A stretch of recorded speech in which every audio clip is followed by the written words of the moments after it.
J'ai la chance aujourd'hui de recevoir deux dépisteurs de la Ligue nationale de hockey, deux anciens de la Ligue de hockey junior majeur du Québec, deux joueurs qui ont eu également une carrière professionnelle. Jean-Philippe Glaude, que vous voyez en haut à droite, qui est dépisteur pour les Prédateurs de Nashville et un ancien des Voltigeurs de Drummondville. Merci pour ça. Bienvenue, Jean-Philippe. Merci de l'invitation. Et Alexandre Rouleau, qui est un ancien des Foreurs de Val-d'Or notamment, et qui est dépisteur, vous le voyez sur son chandail, des Blackhawks de Chicago. On va jaser de comment ça se passe, la vie d'un dépisteur à l'approche du repêchage, les derniers jours, la journée du repêchage. Puis merci les gars de faire ça. Je me sens vraiment privilégié parce que, tu sais, tu peux jaser de hockey avec, il y a des vedettes de télé, il y a des anciens joueurs, mais jaser de hockey avec des dépisteurs, c'est toujours assez spécial, puis ça donne des conversations toujours bien intéressantes. Fait que merci les gars de faire ça, puis je vais commencer peut-être avec Jean-Philippe. Ça se passe là comment là, à l'approche du repêchage comme ça? Là? Est-ce que la tension monte? Est-ce que les courriels explosent x 10? Comment ça se passe présentement? Là? Ben écoute, je te dirais, Alexandre, que depuis septembre, vraiment, on sent que ça.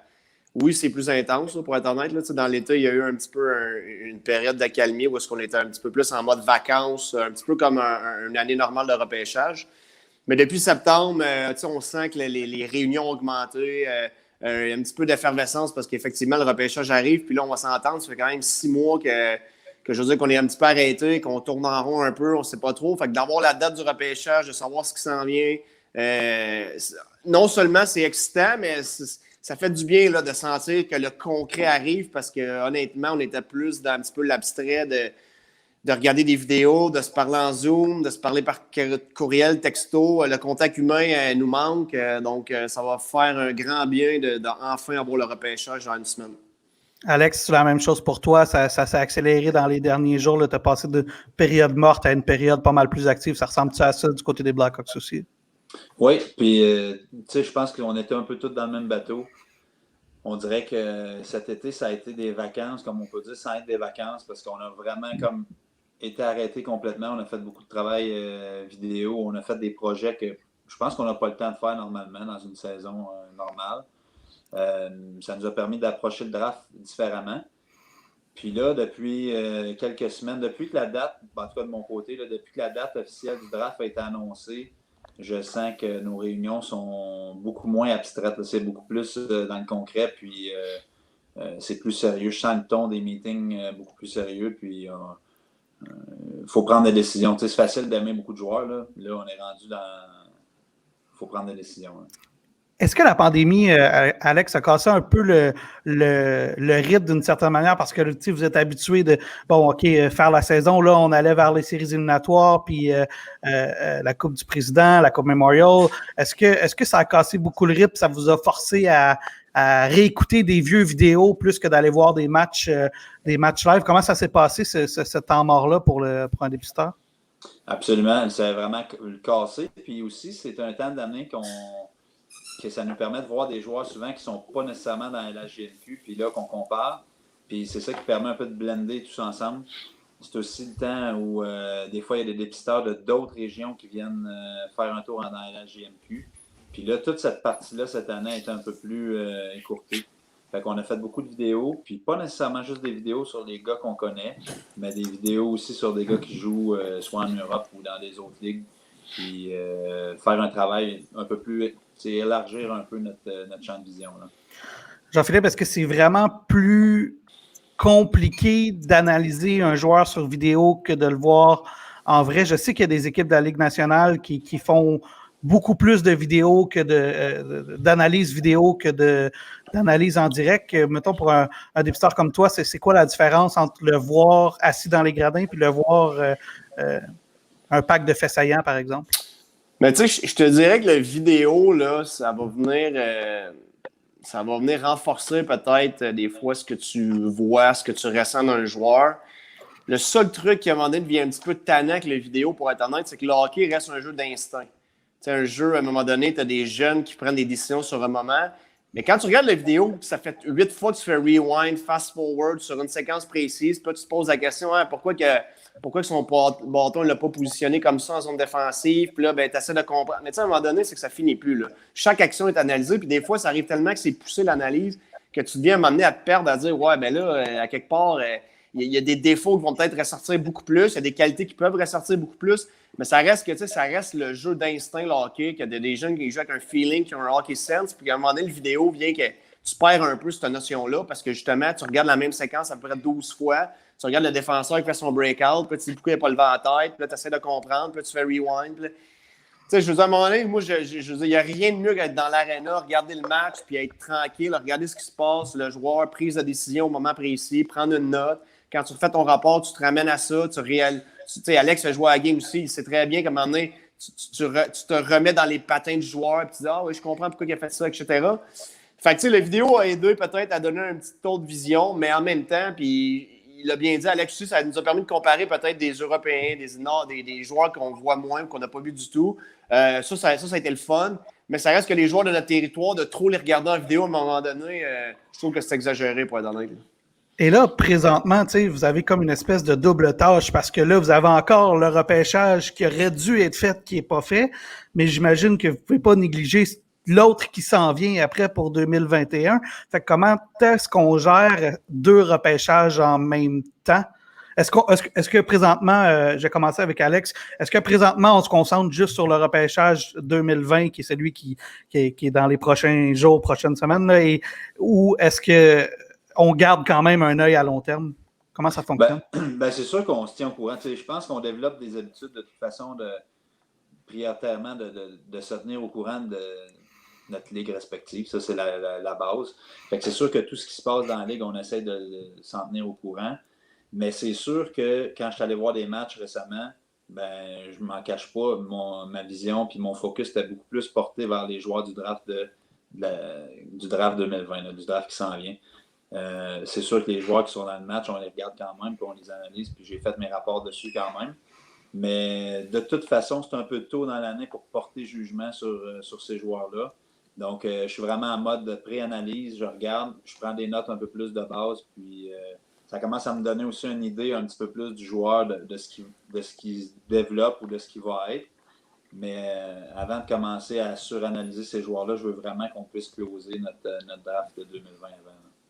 Jean-Philippe, si tu as la même chose pour toi, est-ce que c'est prioritairement draft 2020, puis on passera aux 2 prochains drafts par la suite? Bon, définitivement. Là, en ce moment, c'est le repêchage dans une semaine. Tu sais, les matchs que je suis allé voir à Shawinigan, par exemple, clairement, je focusais vraiment sur les joueurs qui sont éligibles là, qui vont être repêchés dans une semaine. Oui, tu te donnes une idée à regarder un petit peu les autres, là, etc., qui s'en viennent. Tu as des petits gars de 16 ans, tu as des 17 ans, etc. Bon, tu te tiens au courant, oui, tu sais un petit peu d'où ils arrivent, Midget 3, où ils ont été repêchés, mais ça reste que là, en ce moment, là, ça fait assez longtemps qu'on travaille sur le draft 2020. Là, on va le finir comme il faut là, avant de passer au prochain, pour être honnête. Là. Donc là, toute l'énergie est bien placée à terminer le travail qui a commencé depuis très, très, très longtemps, on va dire. Donc, quand il sera terminé le repêchage dans une semaine, là, après ça, là, on va se rasseoir avec nos collègues, nos dirigeants, puis on va regarder si tu veux, un petit peu ce qui s'en vient. On va reconstruire notre horaire, voir comment on va fonctionner. Mais là, focus entièrement sur le prochain repêchage. À quel point des séries éliminatoires, c'est pertinent pour un dépisteur? À quel point ça peut changer ce qu'on voit d'un joueur?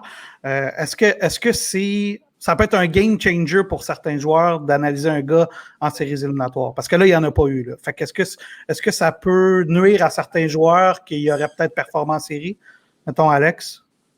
Ben, je pense que les séries, c'est une chance de plus pour les joueurs de se faire valoir. Puis souvent, moins que de clubs, c'est un entonnoir, moins que de clubs, on a plus que de recruteurs au match, ça se voit, puis plus que les recruteurs qui viennent souvent au match, c'est souvent des gars de plus en plus pesants. T'sais, quand tu arrives vers la fin des séries, là, c'est le dépisteur-chef qui a plus de temps, c'est le directeur général qui a plus de temps. Fait que quand tu parles d'un gars, puis des fois, ce que les joueurs réalisent pas nécessairement quand ils jouent, c'est si tu as une grosse pointure dans ton équipe, puis le gars, il amène justement, il attire les pisteurs-chefs et les directeurs généraux. La chance pour les autres joueurs de l'équipe de se faire valoir est extraordinaire. Parce que là, on est sur place souvent. On a la chance de parler des joueurs un peu. Je pense que c'est plus une question d'exposure, là, si je peux me permettre le mot, là, qui fait vraiment donner qui change la donne par rapport à ça. Parce que, tu sais, on les connaît rendus là, on sait ce qu'ils sont capables de faire. Je pense que tu as plus des choses à gagner qu'à perdre avec des bonnes séries. C'est la même chose pour toi, JP.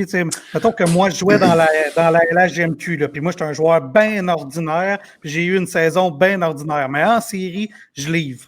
Est-ce que ça va changer drastiquement ton évaluation de mon jeu, ou tu vas juste faire, il a piqué au bon moment, tant mieux, mais il ne montera pas de 2 rondes dans le repêchage?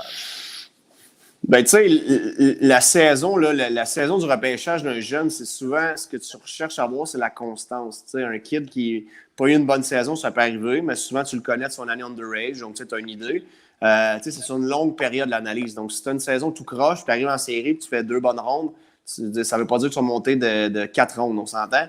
Je te dirais plus qu'il y a des joueurs précis que tu regardes en série, puis ce que tu vas aller voir, c'est comment ils vont agir dans certaines situations. Tu as un joueur de centre, exemple, qui va être repêché dans les premières rondes, tu le regardes en série, dans des matchs importants, où est-ce qu'il y a des mises au jeu importantes à prendre. Comment il réagit? Est-ce que justement la pression, est-ce qu'il prend une mauvaise décision avec 3 minutes à faire? Est-ce qu'il va précipiter ses gestes? Donc là, tu peux dire, hop, là, peut-être qu'il peut-être va mal gérer cette pression-là.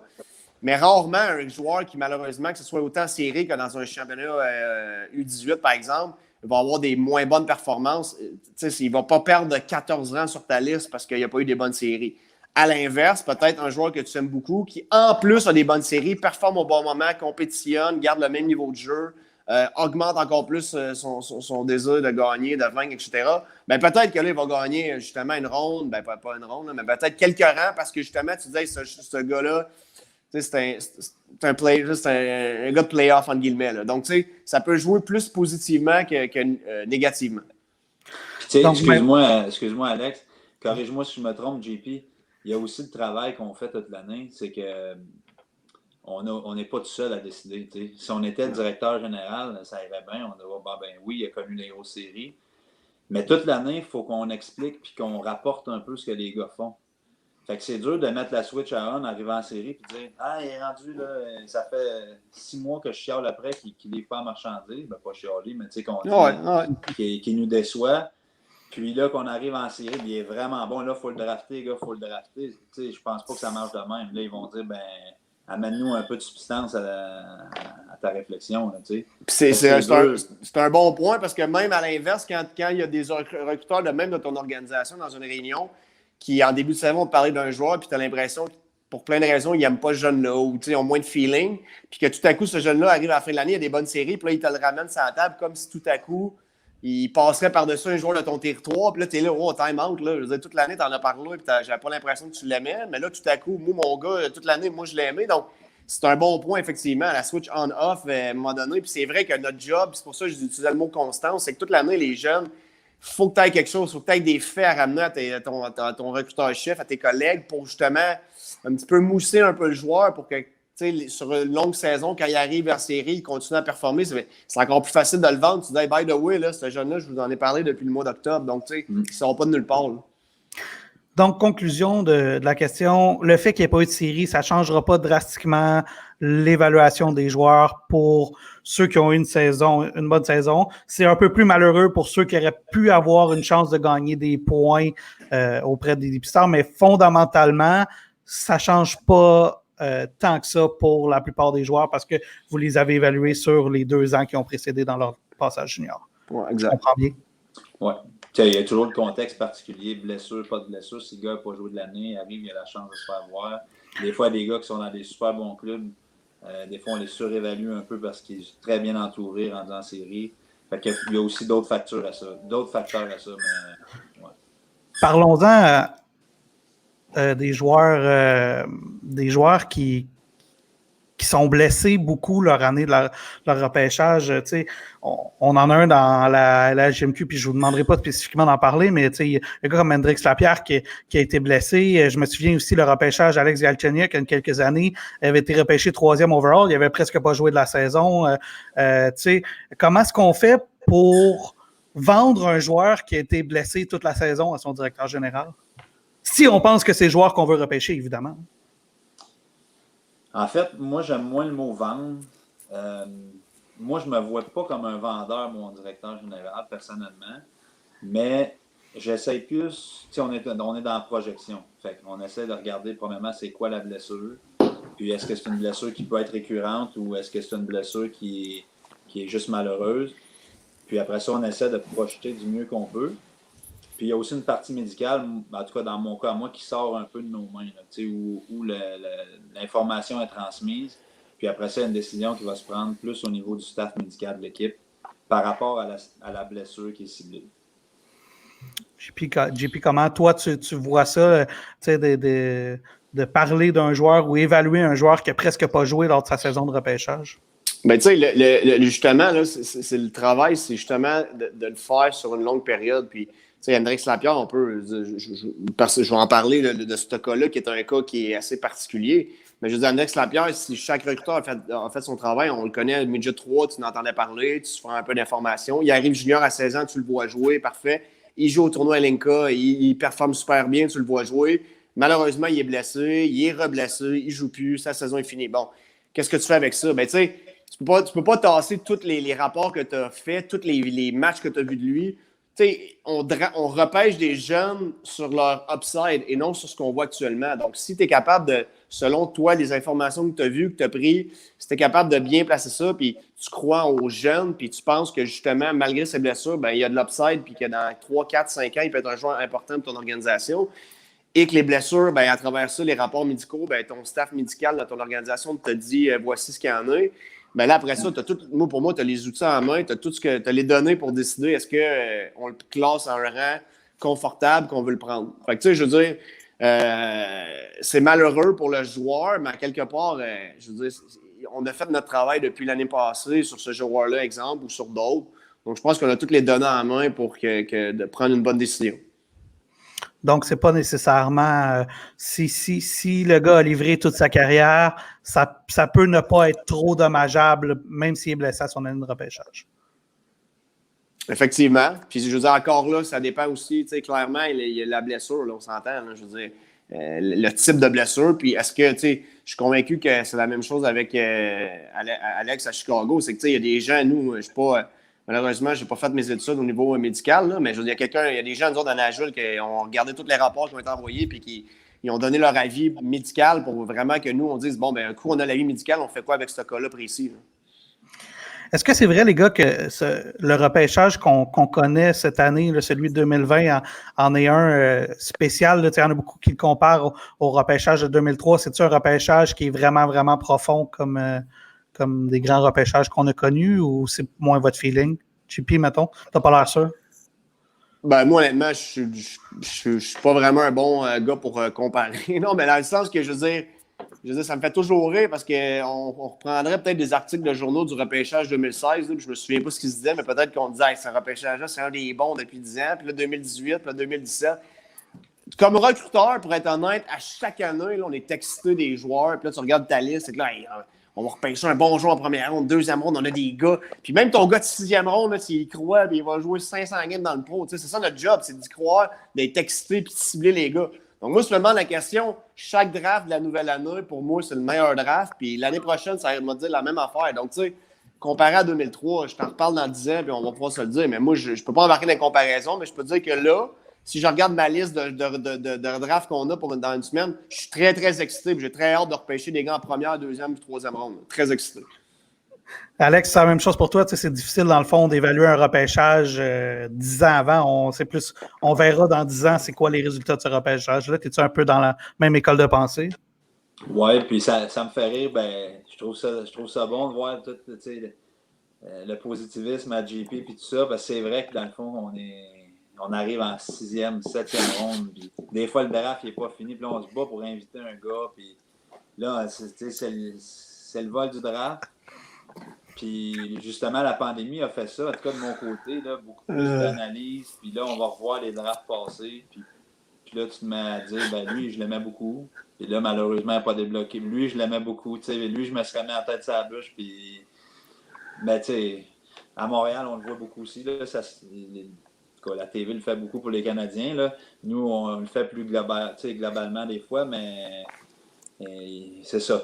à suivre des bons drafts comme ça, seul l'avenir va nous le dire.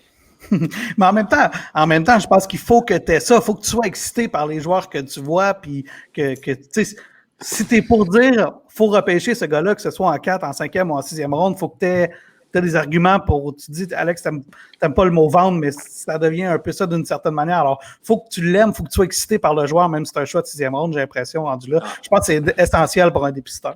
Si tu n'es pas convaincu de ton affaire, là, c'est sûr que le gars il est dans la colonne de droite ou des joueurs qu'on ne repêchera pas.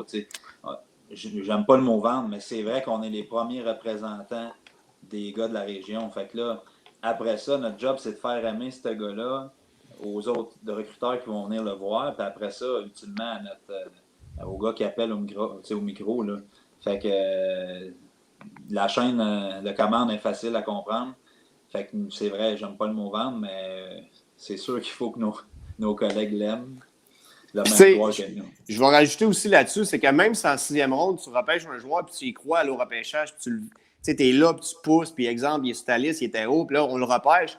Je veux dire, malgré qu'il ne devienne pas un joueur de la NHL, si ce joueur-là devient un bon joueur d'organisation, qui joue dans ta ligue américaine pendant 4-5 ans, qui a un bon sentiment de compétition, que c'est un leader, puis qui va élever tes futurs choix de première, deuxième ronde, c'est aussi bon. Là. On s'entend. Je veux dire, tu as des joueurs, malheureusement, quand ils vont être rendus jouer pro, ils ne seront pas capables. Mais s'ils jouent 6 ans pour toi à Milwaukee ou à Rockford, de mémoire, sur Rockford, je pense.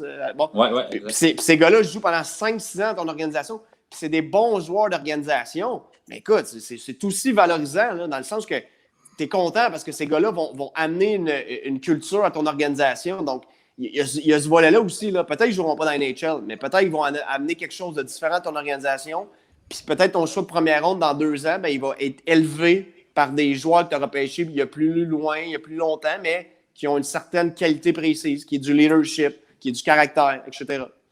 Mais c'est intéressant ce que tu dis, JP. Puis est-ce que vous représentez des organisations, puis vous devez travailler pour l'organisation, mais est-ce que d'un point de vue personnel, il n'y a pas une fierté de voir des petits gars de 16-17 ans, puis vous l'avez vécu, les boys, d'avoir une carrière professionnelle, puis de vivre du hockey un peu d'une certaine manière parce que vous les avez repérés, même si c'est pas dans NHL, ça peut être en Europe, ça peut être, comme tu dis, dans la Ligue américaine.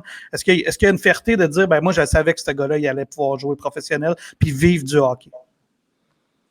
Oui, puis on développe des relations avec les joueurs pendant l'année.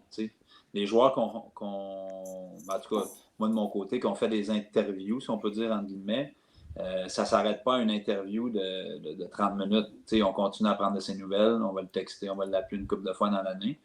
Puis, on ne veut pas, on développe une petite relation avec ces joueurs-là.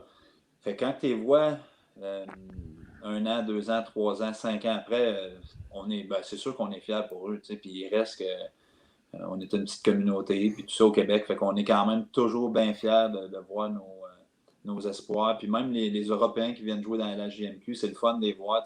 On se dit, ils ont pris le temps, ils ont fait des efforts, des sacrifices de jouer ici. En tout cas, pour moi, je les considère un peu comme des joueurs de la JMQ. Puis j'ai la même fierté de les voir évoluer aussi. Là. Est-ce qu'il y a plus de pression pour un dépisteur quand le DG dit « OK, parfait, mon choix de première ronde, j'y vais avec ton gars ». Est-ce qu'il y a une espèce de sentiment de fierté de dire « OK, parfait, j'ai bien fait ma job d'une certaine manière », quoique ça peut être une question de circonstance aussi, mais est-ce que aussi ça ajoute de la pression de dire « OK, là, maintenant, il faut qu'il livre parce qu'on a mis un choix de première ronde ». Est-ce que vous mettez une pression personnelle par rapport à ça, JP? Mais tu sais, le travail est fait toute l'année. Je veux dire, quand tu arrives au repêchage, moi, je m'amuse souvent à dire à mes chums, tu sais, les boys, mes amis qui regardent le repêchage à la TV, je dis, moi, la différence entre moi et vous, c'est que moi, pour le spectacle, j'ai la meilleure place dans le building. Ça, c'est la différence. Parce que, je veux dire, au lieu d'être. Parce que, je veux dire, le travail a été fait pendant 10 mois, 1 an. Fait que quand tu arrives au draft, si tu arrives en première ronde, puis les gars, ils partent, puis tu arrives à ton joueur, puis c'est le prochain à appeler, puis on s'en va sur le stage, puis on appelle un gars de la junior major au Québec, ou si tu es allé en Ontario, puis que tu as beaucoup couvert l'Ontario, puis ces joueurs-là, tu n'as pas à être nerveux, tu n'as pas à te sentir, dire hey, j'espère que la pression, parce que toute l'année, tu as fait ton travail.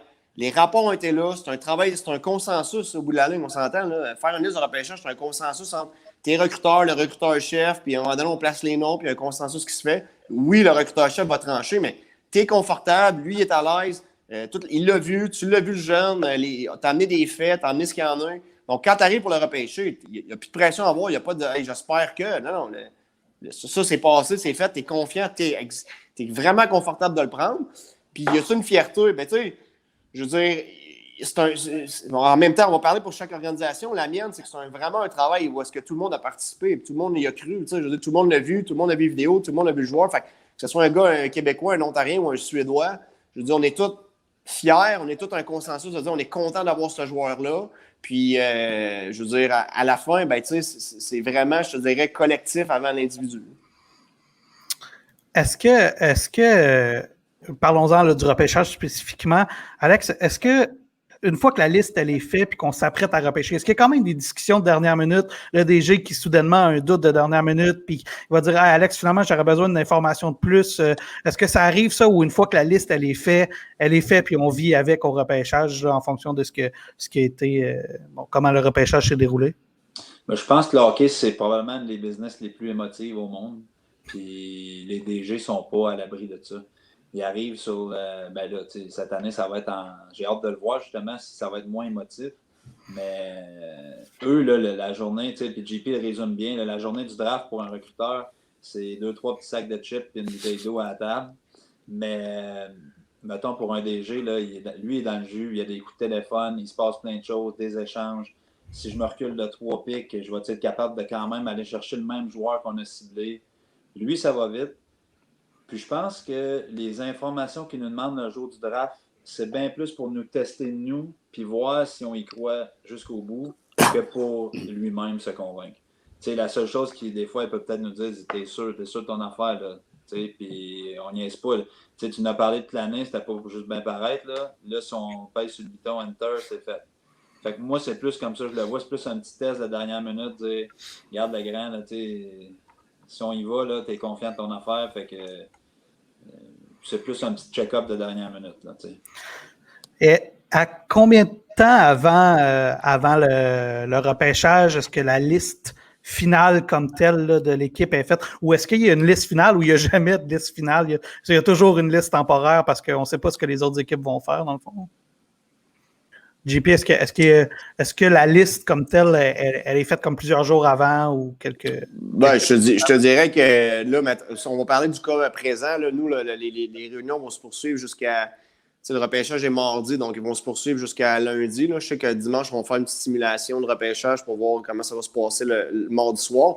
Mais on va faire une autre réunion lundi matin, comme si on était au repêchage, comme on se voyait tous les matins, tous les après-midi, quelques jours avant le repêchage. Oui, le mandat de la liste va devenir finale, je te dirais, quelque part dans les prochains jours. Mais il y a la journée 1 qui est la première ronde et tu as la journée 2 qui est la deuxième ronde. Puis quand tu te réunis je m'en ai dit le vendredi soir après la première ronde, mais là, par exemple, le mardi soir cette semaine, la semaine prochaine, bien, quand la deuxième journée repart, bien, c'est sûr que, sans dire que ta liste a changé, mais il y a peut-être certains joueurs que pour te repêcher qui en première ronde, puis peut-être en deuxième ronde, bien, si tu as repêché, je sais pas, tu avais un ou deux choix, tu as repêché 2 défenseurs, mais peut-être que là, tu vas regarder ta deuxième ronde et dire, bien, peut-être que là, on devrait peut-être repositionner des attaquants. Après ça, il y a aussi tout le fait de tu as combien de choix, etc. Au niveau des gardiens de but rentrent en ligne de compte. Donc, tu sais, peut-être que ça peut jouer peut-être à partir de la deuxième journée, mais je te dirais que sinon, c'est pas mal une liste qui est gelée à 99%. Alex, est-ce que ça brasse plus pour un dépisteur la journée 2, dans le fond, du repêchage? Est-ce qu'il y a plus de discussions que la première ronde? Parce que j'imagine que la première ronde est un petit peu plus facile à voir quelle équipe va drafter quel joueur. Peut-être que je m'avance et que je dis n'importe quoi, là, mais est-ce que ça brasse plus il y a plus de discussions pour un dépisteur lors de la journée de la deuxième ronde et des rondes suivantes? Effectivement, on mange moins de chips à la journée 2, ça tu veux dire? Non, ce que je veux dire, ben, je suis d'accord avec toi, c'est qu'à la journée 1, on a peut-être plus de temps pour se poser entre les choix. Ça va moins vite. Le débit du draft et tout ça, ça roule beaucoup moins vite. À la journée 2, les choix s'enchaînent. On a d'affaires à suivre aussi. Quels joueurs se font sélectionner? Puis là, à partir de là, les discussions vont beaucoup plus vite. Les DG ont moins de temps pour faire leur choix. Puis, s'ils ont des questions à poser, puis tout ça, ça déboule plus vite là, la deuxième journée. Là. Et là, présentement, là, est-ce que vous êtes en contact systématique avec le directeur général ou c'est vraiment plus avec le directeur du recrutement comme tel qui, lui, fait le pont avec le DG? Ben, en tout cas, nous, de notre côté, je vais t'avouer que notre DG était excessivement présent. Là. Tous les meetings, il est là. C'est important, lui, il nous donne surtout l'orientation vers où on va aller, je pense. Puis le directeur du recrutement, lui, c'est vraiment... Il s'assure que justement de faire une compilation de toutes nos idées, mettre ça ensemble. C'est un peu lui qui construit la liste et tout ça. Puis le DG est vraiment là pour s'assurer qu'on tire dans le même sens, un peu comme JP disait tantôt, qu'on travaille en équipe. C'est beaucoup plus l'équipe. Moi, dans mon cas, c'est beaucoup plus Chicago avant de drafter un gars de la LHJMQ ou essayer d'en tirer une espèce de profit personnel. Fait que c'est vraiment team first mentality. C'est sûr. Mais tu sais, les gars des autres ligues, vous les voyez pas tant que ça. Fait que JP, vous faites comment pour relativiser la force d'un joueur par rapport à un Européen ou par rapport à un joueur d'une autre ligue, même si c'est au Canada? Ben, c'est ton recruteur-chef, en fait. Je veux dire, on a tout un rôle de rapporter ce qu'on aime, pourquoi, les faits, etc. Mais à la fin, je veux dire, le recruteur-chef, lui, a à trancher puis un petit peu à valider, puis un petit peu lui, selon ce qu'il a vu, puis selon ce qu'on lui rapporte, ben lui va décider que pourquoi le joueur de la Ligue de l'Ontario va être en avant du Suédois, bon, etc. Parce que, je veux dire, toi, tu ne pourras pas commencer à dire « Hey, bon, mon joueur, il est bien mieux que le joueur de l'Ouest, que lui, il n'arrête pas de parler. » Sinon, ça n'aurait aucun sens. Là. On ne les a pas nécessairement autant vus. Donc, je te dirais que tu remets ça dans les mains de ton recruteur-chef, puis c'est pour ça que le titre de recruteur-chef, c'est le boss. Au bout de la ligne, c'est lui qui tranche, puis c'est lui qui s'en va avec sa liste. Fait que, à un moment donné, on a chacun nos rôles à respecter, puis c'est comme dans n'importe quelle organisation, comme dans n'importe quelle équipe de hockey. T'as des gars qui ont des rôles plus offensifs, défensifs. Bon, ben, c'est la même chose. On a un rôle à faire, puis après ça, lui a son rôle, ben, c'est de officialiser la liste. Là, à quel point les prochains jours vont être déterminants? Est-ce que vous allez moins dormir dans les prochains jours? Ou est-ce que là, au moment où on se parle, c'est plus des discussions de fine-tuning? Est-ce qu'il y a encore des grosses discussions sur des joueurs ou c'est plus tranquille? En ce moment, nous, je te dis, c'est vraiment fine-tuning, dans le sens que les grosses discussions ont eu lieu, je dirais, vraiment en septembre, là, suite à l'été. Là, je te dirais qu'on est dans des petits ajustements. Puis il y a aussi, on a l'info, tu sais, chez nous, à Nashville, tu as un genre de recruteur. On a un recruteur-chef, mais on a aussi l'adjoint DG qui a un gros rôle au niveau du recrutement, qui participe aux réunions, qui, lui, nous rapporte tout ce qui se passe un petit peu du côté management en termes de transactions, etc. Fait que des fois, il nous arrive en nous disant, ben là, les gars, ça se pourrait que, est-ce qu'on va racheter des choix, est-ce qu'on recule, est-ce qu'on avance? Donc, tu sais, là, on est un petit peu dans la stratégie aussi. Est-ce qu'on ajoute des choix selon il y a telle équipe, peut-être une offre de transaction. Donc, on est un petit peu là-dedans, mais je te dirais que le gros du travail, d'avoir placé les joueurs, d'avoir un petit peu validé qui qu'on aimait, pourquoi, qu'est-ce qu'on recherchait, la culture de l'équipe, etc. Ça, c'est fait. Là. On n'est plus là-dedans, là, à savoir où on s'en va avec la draft, quel genre de joueur on veut, etc. Là, on est vraiment dans les petites dernières décisions d'ici mardi. Ça doit être là, Alex, que les DG ou les directeurs de recrutement font le plus appel à vous quand il y a des possibles transactions, parce que là, ça peut impliquer d'autres joueurs que vous avez vus. C'est peut-être plus là où dans la journée 1 et la journée 2, vous êtes plus appelés à manger moins de chips dans ce petit 15 minutes de conversation-là. J'imagine que c'est ces moments-là où vous devenez primordial, d'une certaine manière, quand il y a des transactions qui se trament. Oui, mais ça arrive aussi des fois qu'on n'est pas au courant du tout. En tout cas, nous, là, il y a des transactions qui, quand, mettons, ça n'implique pas nécessairement un joueur du Québec, on va l'apprendre 10 minutes avant tout le monde. Il va venir, il va dire, bon, ben finalement, j'ai fait tel move, puis on continue, on s'ajuste, puis on repart. C'est un peu pour ça, je pense que notre liste est là. C'est justement pour se préparer à tout ça. Puis, il ne faut pas oublier qu'il y a toute une équipe de dépisteurs professionnels qui travaillent pour l'équipe, qui ne sont pas nécessairement au draft, mais qui sont certainement aux aguets, prêts aussi à répondre de leur côté. Fait que, chez nous, en tout cas, c'est comme ça que ça fonctionne. Tout ce qui est transactionnel, puis tout ça, les premiers répondants, souvent, c'est des dépisteurs qui sont professionnels. Si ça implique un joueur de la Ligue nationale ou un joueur qui joue dans la Ligue américaine ailleurs, tu sais. Fait que c'est sûr qu'on n'est pas toujours, tu sais, il se passe tellement de choses, puis il y a tellement de situations possibles. Puis des fois, on n'est pas toujours mis en contexte, puis c'est correct aussi, tu sais. Je vais peut-être me faire demander qu'est-ce que je pense de M. X, mais Je ne sais pas dans quel contexte, je ne sais pas pourquoi. Puis je pense que ce ne serait pas. Tu sais, personne n'a à se justifier pourquoi ils nous demandent l'info. Fait que nous, on est vraiment. Moi, je nous vois vraiment comme un. On est là pour amener de l'info, puis de l'eau au moulin, puis répondre aux questions quand on a besoin. Le reste, moi, je fais 100% confiance à notre DG, puis lui, il sait où il s'en va avec son plan. Avant qu'on termine la discussion, je vous offre peut-être la chance de braguer un petit peu. Y a-t-il un joueur là, que vous avez repêché que vous êtes plus particulièrement fier? C'est peut-être pas un choix de première ronde ou un choix. C'est peut-être même pas un gars qui joue dans la Ligue nationale. Là. Y a-t-il un gars que vous dites, lui, j'avais un bon feeling, puis je suis content de voir son développement, même si c'est pas dans la Ligue nationale? Là. Ben, en fait, je vais commencer.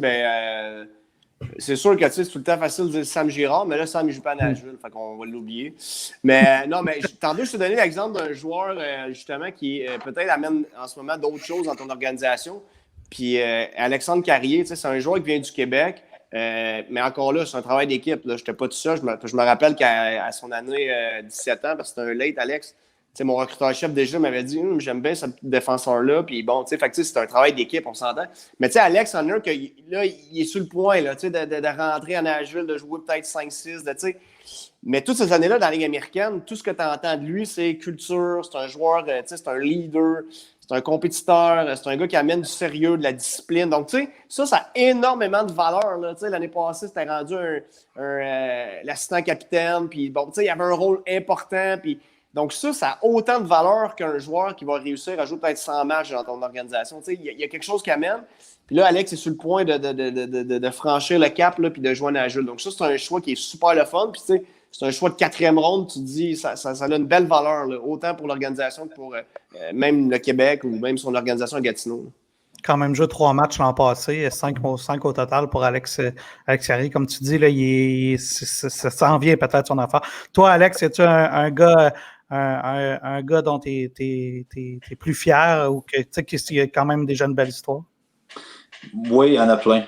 Mais là, je voudrais juste faire une parenthèse. Tu vois, au lieu de braguer, là, je vais relancer la balle à JP. Je vais juste dire, Sam Girard, c'est un bel exemple, par exemple. Mm-hmm. Puis des fois, on parle de drafter pour l'équipe. Puis malheureusement et heureusement pour Nashville, ça a fait qu'ils ont drafté un super joueur. Puis ça a servi de monnaie d'échange. Ça a devenu, dans le fond, un outil. Puis ça fait que c'est leur draft qui ont pris ce joueur-là. Il est devenu aussi important pour l'organisation, même s'ils ont dû l'échanger. À contre-cœur, je suis sûr, parce qu'ils devaient l'aimer. Mais ce que je veux dire, c'est que des fois, pour un recruteur, même si le joueur s'en va ou il fait une carrière ailleurs, ben c'est pas plus nécessairement sombre. Ça veut dire que tu as fait ton travail puis tu as drafté des outils à ton directeur général pour travailler. Donc, il a prouvé au Colorado, il a été très bon en série aussi. Mais Alex, c'est toi un joueur peut-être là, ou une belle histoire que tu te dis je suis content d'avoir scouté ce gars-là? Ben, moi, on a drafté Nick Baudin qui a joué à Drummond en première ronde. Mais encore là, c'est un consensus. Je me sens mal de dire que c'est Alex Rouleau qui est en arrière de tout ça. On est vraiment une équipe. Mais pour l'histoire, il y a Alex Fortin qui jouait dans les skis à Rouen. Puis moi, comme j'habite à Val-d'Or, je ne veux pas lui, j'ai plus de proximité avec ce gars-là. Puis Alex, ça a été un gars qu'on a invité au camp d'entraînement. C'est pas un gars qu'on a repêché. Puis je venais juste de commencer, c'était ma première année. Donc, tantôt, t'en parlais un peu, t'espères que tes gars performent quand même, puis tout ça.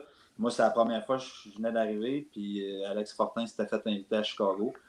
Puis il a quand même joué, là, j'ai pas les stats, il a quand même joué une 40aine de matchs pour les Blackhawks déjà depuis son arrivée. Fait que c'est sûr que c'est un gars que, pour moi, là, ça me mettait en confiance. J'arrivais, puis là, je disais, oh boy, là, t'envoies ton premier gars au camp d'entraînement, puis quelle sorte de surprise qu'il va nous donner, tu sais. Puis finalement, j'ai eu des belles expériences avec ces gars-là. Là. Puis tu sais, je vais faire ce qu'Alex dit, là, puis honnêtement, des fois, tu arrives dans l'organisation, puis je fais le parallèle avec Fred Gaudreau à Nashville, c'est exactement ça. Moi, c'était mon premier joueur, puis honnêtement, de l'extérieur, puis il dit bien, il dit, oh boy, t'espères que, parce que veux pas, tu pousses, mais quand ça part bien comme ça, honnêtement, c'est sûr que la vie est faite de même pareil. Là, quand ça part bien, puis ton premier joueur, à quelque part, il part du bon pied, puis qu'il y a une bonne réputation, puis c'est certain que le DG, puis ton head scout, bon, tu sais, ça fait un gros plus pour toi. Là. Ça, c'est ton. Tu sais, t'as une valeur ajoutée, on va dire ça comme ça, quand ça part comme ça. Puis c'est les joueurs les plus durs parce que on a tellement tu sais, on entend tellement de choses toute l'année, puis là, le repêchage passe, puis là, tu dis, hey, ça fait 7 rondes, personne ne l'a pris. Puis là, tu dis, bon, qu'est-ce que c'est? Je n'ai manqué un avec ce gars-là. Tu sais, il doit y avoir une histoire en arrière que je n'ai pas entendue cette année. Fait que c'est des joueurs de même qui sont souvent le fun aussi de dire, bah, ben finalement, je t'ai pas d'accord. C'est bon. Les gars, en tout cas, visiblement, vous êtes, vous l'avez joué la game, puis vous êtes encore des méchants passionnés de la game, de la façon dont vous en parlez. Merci beaucoup pour cette discussion-là. Je trouve ça vraiment hyper intéressant. Puis, je vous souhaite bonne chance pour le repêchage. Les Prédateurs qui repêchent 11e et les Blackhawks qui repêchent tout juste après le Canadien. Alors, ça va être bien intéressant de voir qui. Peut-être que vous allez voler un joueur au Canadien, qui sait, et que les partisans vont vouloir au Canadien pour les 25 prochaines années parce que vous allez avoir repêché le bon joueur. Peut-être pas, on verra. Merci beaucoup, les gars. Merci beaucoup. Ça a été un immense plaisir. Puis, bonne chance pour le repêchage à venir. Merci, les gars. Merci, Alex. Salut. Merci. Salut. Bye bye.